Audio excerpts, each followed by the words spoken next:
Assalamualaikum warahmatullahi wabarakatuh. Halo, selamat pagi. Perkenalkan, nama saya adalah Soleha dengan NIM 1950601. Saya merupakan salah satu mahasiswa dari Universitas Negeri Manado, Fakultas Matematika dan Ilmu Pengetahuan Alam, jurusan Kimia kelas A, Program Studi Pendidikan Kimia semester 4. Nah, dalam video ini saya buat untuk memenuhi salah satu tugas pada mata kuliah pembelajaran mikro. Di sini saya akan menyajikan materi mengenai hukum perbandingan tetap atau hukum Pros. Nah, teman-teman, sebelum kita melangkah lebih jauh, alangkah baiknya saya akan menyajikan atau menjelaskan sedikit tujuan pembelajaran pada materi hukum perbandingan tetap atau hukum Pros kali ini. Di sini saya menyajikan 3 buah poin tujuan pembelajaran. Yang pertama, menjelaskan bunyi hukum perbandingan tetap atau hukum Pros dari data yang telah diberikan. Yang kedua, membuktikan berlakunya hukum perbandingan tetap atau hukum Pros melalui perhitungan. Dan yang ketiga, disajikan sebuah data percobaan di mana siswa secara mandiri dapat menentukan berlakunya hukum perbandingan tetap atau hukum Pros melalui rumus perhitungan secara teliti dan juga jujur. Selanjutnya, perlu kita ketahui bahwa yang mengemukakan tentang hukum perbandingan tetap atau sering kita sebut sebagai hukum Pros adalah seorang ahli kimia yang bernama Joseph Louis Pros pada tahun 1799.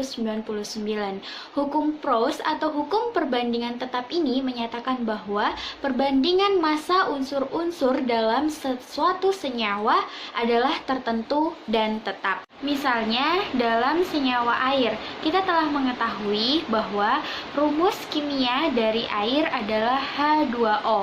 Maka perbandingannya massa antara unsur hidrogen dan oksigen atau H dan O selalu 1:8.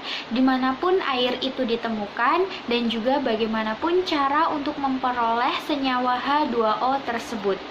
Jika terdapat suatu senyawa yang terdiri dari unsur hidrogen dan oksigen, unsurnya sama, misalnya unsur hidrogen dan oksigen, H dan O, tetapi memiliki perbandingannya itu bukan 1:8, maka senyawa tersebut tidak dapat disebut sebagai air, melainkan senyawa itu sudah berubah menjadi senyawa yang lain. Contohnya adalah senyawa peroksida. Senyawa ini terdiri dari unsur hidrogen dan oksigen, tetapi perbandingannya itu bukan 1:8, melainkan 1:16. Hal inilah yang dimaksud dengan hukum Pros, bahwa yang menyatakan perbandingan massa unsur-unsur dalam suatu senyawa itu adalah selalu tertentu dan tetap. Selanjutnya, saya akan menyajikan beberapa contoh soal untuk pembahasan materi hukum perbandingan tetap kali ini. Contoh soal yang pertama yaitu menentukan kesimpulan. Indikator soal disajikan sebuah pernyataan berupa data analisis terhadap 2 buah sampel garam dapur, di mana siswa dapat menentukan kesimpulan bahwa data tersebut sesuai atau tidak memenuhi hukum perbandingan tetap atau hukum Pros.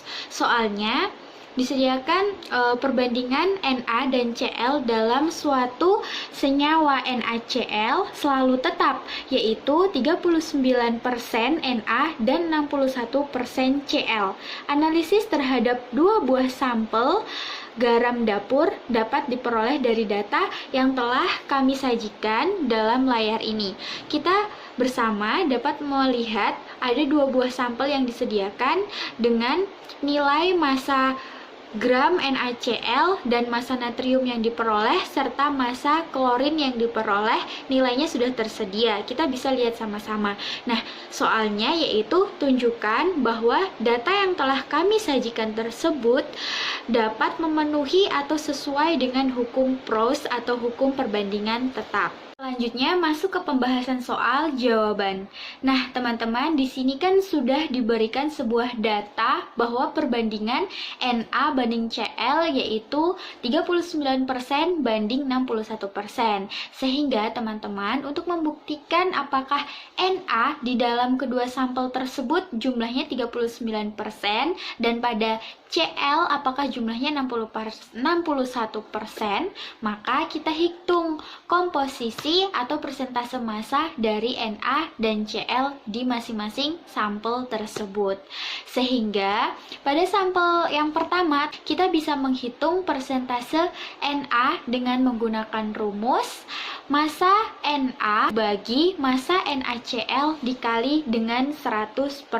Kita masukkan saja nilai di masing-masing massa Na dan massa NaCl yang didapatkan dari data yang telah saya sajikan dalam layar, yaitu ketika rumus massa Na dibagi dengan massa NaCl dikali 100%, kita masukkan nilai massa Na sebesar 0,230 dibagi dengan massa NaCl yaitu 0,585 dikali dengan 100%, dan hasilnya adalah 39%. Selanjutnya, pada sampel pertama, jika kita akan menentukan persentase Cl, yaitu menggunakan rumus yang sama, hanya saja berubah menggunakan rumus massa Cl dibagi dengan massa NaCl dikali dengan 100%. Kita masukkan nilainya, massa Cl adalah 0,355 dibagi dengan massa NaCl yaitu 0,585 dikali dengan 100%, hasilnya adalah 61%. Nah, teman-teman, kita selanjutnya meranjak ke sampel yang kedua. Pada saat kita menentukan persentase Na pada sampel kedua juga sama menggunakan rumus yang pertama tadi, yaitu massa Na dibagi dengan massa NaCl dikali dengan 100%. Dan nilai yang kita masukkan sesuai dengan data yang tertuang pada sampel kedua, yaitu massa Na adalah 0,345 dibagi dengan 0,8775 dikali dengan 100%. Hasilnya adalah 39%. Selanjutnya, untuk menentukan persentase Cl dalam sampel kedua juga menggunakan rumus massa Cl dibagi dengan massa NaCl dikali dengan 100%. Kita masukkan nilai sesuai dengan data, massa Cl-nya adalah 0,5325 dibagi dengan 0,8775 dikali 100%, hasilnya adalah 61%. Dari jawaban tersebut, kita dapat menyimpulkan bahwa ketika kita lihat apakah dia sudah sesuai dengan hukum Proust atau hukum perbandingan tetap atau tidak dengan yang telah diketahui dalam soal yang tadi, nilai dari perbandingan Na adalah 39% dan Cl itu adalah 61%. Kita lihat teman-teman, di sini jawaban pada sampel 1 persentase Na adalah 39% dan pada sampel kedua juga persentase dari Na atau natrium adalah 39%. Selanjutnya pada sampel pertama dan sampel kedua persentase Cl juga bernilai 61%. Artinya sama antara sampel pertama dan sampel kedua. Sehingga dapat kita simpulkan bahwa dalam soal ini dari data ini sudah memenuhi hukum perbandingan tetap atau hukum Proust. Selanjutnya pada nomor 2, yaitu menilai indikator soalnya, disajikan deskripsi pernyataan masalah di mana siswa dapat menentukan massa besi atau Fe atau ferum dan massa belerang sulfur S yang diperlukan untuk membentuk 110 gram besi 2 sulfida. Soalnya adalah disajikan senyawa besi 2 sulfida yang terbentuk dari unsur besi dan unsur belerang dengan perbandingan Fe banding S atau ferum banding sulfur adalah 7:4. Nah, tentukan massa besi Fe dan massa belerang atau S yang diperlukan untuk membentuk 110 gram besi 2 sulfida. Selanjutnya teman-teman, kita masuk ke pembahasan soal nomor 2.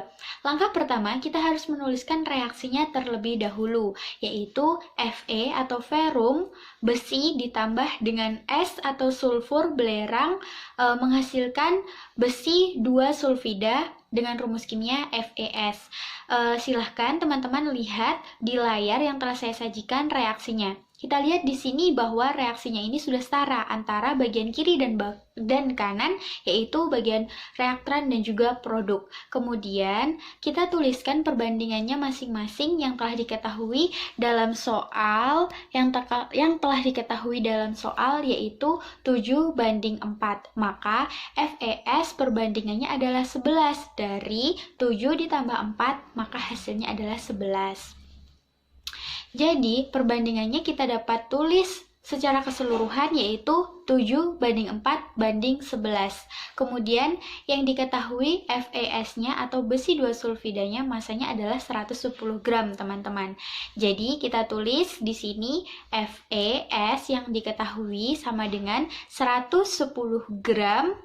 Yang ditanya selanjutnya adalah massa besi. Berarti yang pertama itu kita tuliskan massa Fe atau ferrum sama dengan caranya kita ketahui Fe itu kan perbandingannya adalah 7. Lalu FeS yang diketahui perbandingannya 11. Jadi cara mencarinya adalah 7 dibagi 11 dikali dengan 110 gram yang merupakan massa dari besi 2 sulfida yang telah diketahui dalam soal. Maka hasilnya adalah didapatkan 70 gram.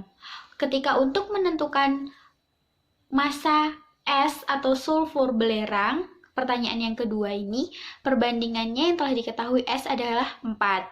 Maka 4 ini dibagi dengan perbandingan FeS yaitu 11 dikali dengan 110 gram yang merupakan massa dari besi 2 sulfida. Hasilnya menunjukkan nilai 40 gram. Ketika kita menjumlahkan secara keseluruhan antara massa besi dan juga massa belerang sebanyak 70 ditambah 40, maka hasilnya adalah 110 gram. Nah, teman-teman dapat disimpulkan bahwa dari penjumlahan keseluruhan massa belerang dan massa besi 110 gram, hal inilah sudah sesuai massa besi dan massa belerang yang diperlukan untuk membentuk 110 gram besi 2 sulfida. Kita lanjut ke soal nomor 3, yaitu mengidentifikasi asumsi. Indikator soalnya yaitu disajikan sebuah asumsi berupa data di mana siswa dapat menentukan massa zat yang terbentuk dan banyaknya zat yang bersisa.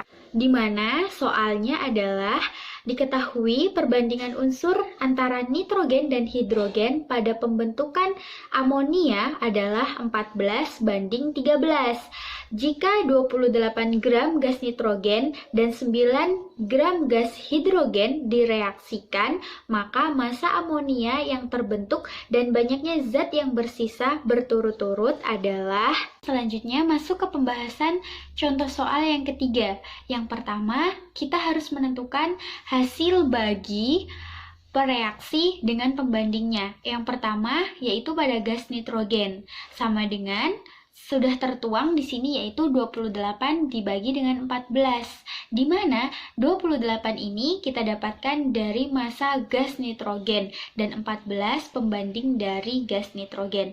Menghasilkan 28 dibagi 14 adalah 2. Sementara pada gas hidrogen yaitu 9 dibagi 3 sama dengan 3. Maka diperoleh hasil bagi setiap reaksi dengan pembandingnya itu berturut-turut 2 dan 3. Nilai hasil bagi nitrogen lebih kecil yaitu 2, teman-teman. Sehingga reaksi yang akan habis terlebih dahulu pastinya adalah gas nitrogen. Massa hidrogen yang bereaksi adalah nilai hasil bagi terkecil dari kedua unsur, yaitu 2. Kemudian dikalikan dengan pembanding hidrogen, yaitu 3. Jadi, massa hidrogen yang bereaksi itu kita tulis sebagai massa H. Reaksi, artinya itu massa hidrogen yang bereaksi ya teman-teman. Nilainya 2 dikali 3 sama dengan 6 gram. Selanjutnya, sisa hidrogen yang tidak bereaksi itu sama dengan massa hidrogen yang tersedia dikurangi dengan massa hidrogen yang bereaksi. Kita dapat tuliskan jika kita akan mencari massa hidrogen sisa gitu. Sama dengan nilai kita masukkan 9 gram dikurangi dengan 6 gram, maka hasilnya adalah 3 gram. Kemudian teman-teman, kita menentukan hasil akhir dari massa amonia atau NH3 yang terbentuk menggunakan cara massa NH3 sama dengan massa hidrogen yang bereaksi ditambah dengan massa N, massa nitrogen secara keseluruhan.